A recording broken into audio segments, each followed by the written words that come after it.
मेरी तो भारत सरकार से मांग है कि जो सप्तांग योग है,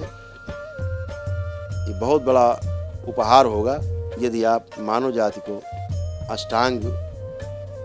आयुर्वेद के रूप में आप दे पाएँ, तो मनुष्य जाति के लिए बहुत बड़ा उपहार है। फिर आपको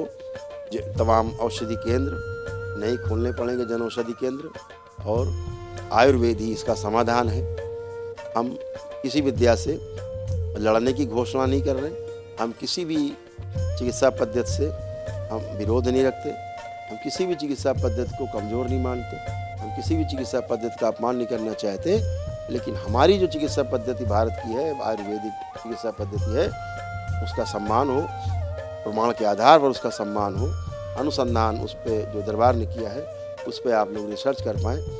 उसके लिए दरबार पूरी तरह तैयार है, उसमें आगे बढ़ें। हम ये ज़रूर चाहते हैं कि आयुर्वेद को सम्मान मिले। जनमानस में सम्मान है अंदर, लेकिन विश्वास कम हो गया है आयुर्वेद के प्रति, क्योंकि जो गृह चिकित्सा का भाग है वो कटा हुआ है। दरबार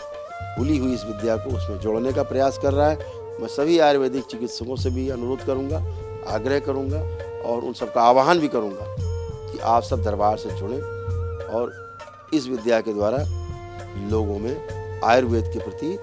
जो आस्था, विश्वास और श्रद्धा बनी हुई है, वेद की तरह, पुराणों की तरह, शास्त्रों की तरह, उपनिषदों की तरह, हमारी श्रीमद् भागवत गीता और रामायण की तरह जो आस्था है, वैसी आस्था आयुर्वेद के प्रति हो। और ऐसी आस्था तभी होगी जब वाकई में आपकी ईश्वर के प्रति आस्था होगी, और ईश्वर के प्रति आस्था होगी तो स्वयं के प्रति आस्था होगी, और स्वयं के प्रति आस्था का अर्थ है कि आप स्वस्थ रहना चाहते हैं,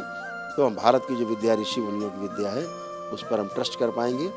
और अष्टांग योग के द्वारा चिकित्सा मिलेगी, लोग स्वस्थ होंगे, उसके प्रमाण मिलेंगे, उस प्रमाण के आधार पर हम आगे परंपरा बना पाएंगे कि आयुर्वेद ही वो श्रेष्ठ परंपरा है जिससे हम स्वस्थ रह सकते हैं।